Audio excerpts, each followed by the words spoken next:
এবার আসেন খাতা দেখা। আমার কোচের একটি ছেলে জিপিএ প্লাস পাওয়ার কথা, সে ফেল করলো। পাইলট স্কুলে ক্লাস 8-এ বৃত্তি পাওয়া, ম্যাট্রিক পরীক্ষা ফেল করলো। ইউনো সাহেব আমাকে বললো সে জিপিএ এ প্লাস পেতেই হবে। কেন? যে আপনি শিক্ষা প্রতিমন্ত্রী চাই। আমি এটা কোনো কথা হলো? ঠিক আছে, খাতা চেক করো। খাতা চেক করলো। চেক কি করেন আপনারা জানেন তো? ট্যাবুলেশন শিট নাকি? শুধু যোগ করেন। কি জানেন না আপনারা? শুধু যোগ করেন না? হ্যাঁ, 8 5 13, 7 20, 10 30, 3 33, এটি তো যোগ করেন। একবার চেক যোগ করলো, রেজাল্ট আসলো ফেল।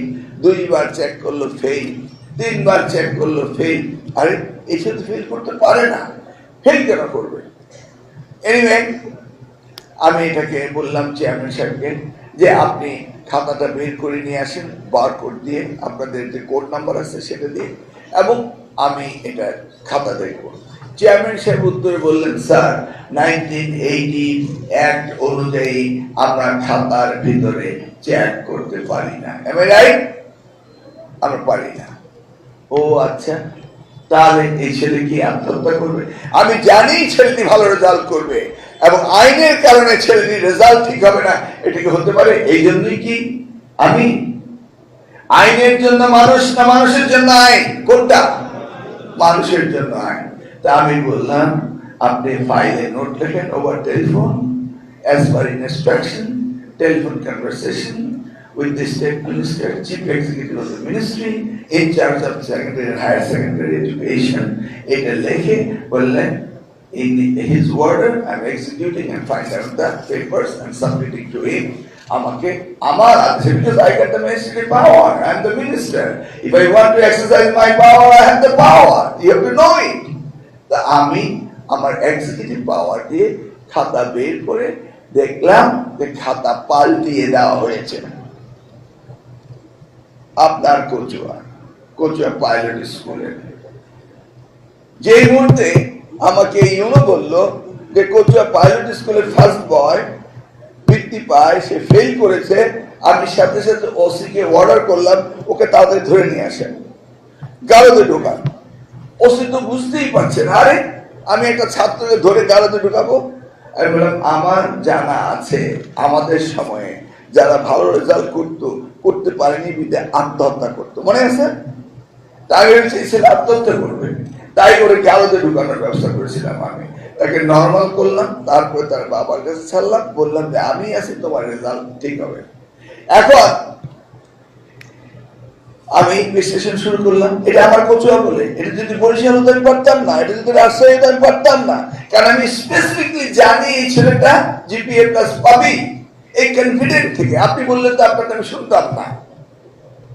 হাউবার এখন তো বড় কঠিন পালা, খাতা বেরিয়ে আসলো, ওকে বললাম তুমি লেখো, সে লিখলো, আমি মিলিয়ে দেখলাম মিলে না, ওকে এখন খাতাটা পাল্টাল, ওকে বিরাট ব্যাপার।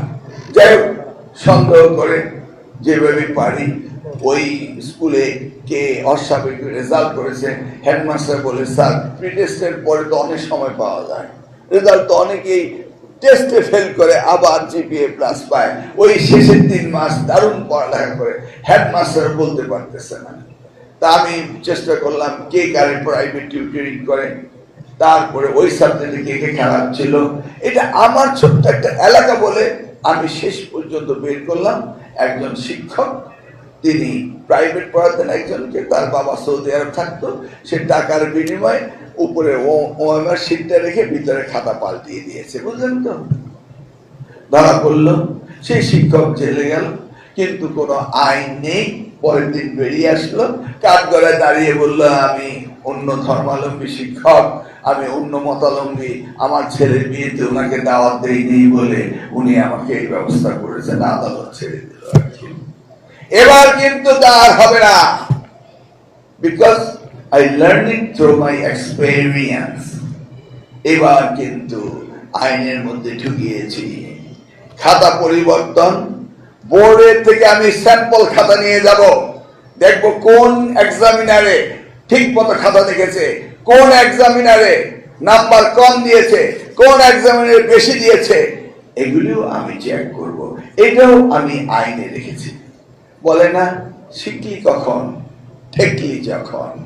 আমি ঠেকে ঠেকে শিখেছি এবং আল্লাহর রহমতে মাননীয় প্রধানমন্ত্রী আবার আমাকে এই দায়িত্ব দিয়েছেন। অতএব বুঝতেই পারেন কোন রকম কোনো কিছু করা সম্ভব হবে না।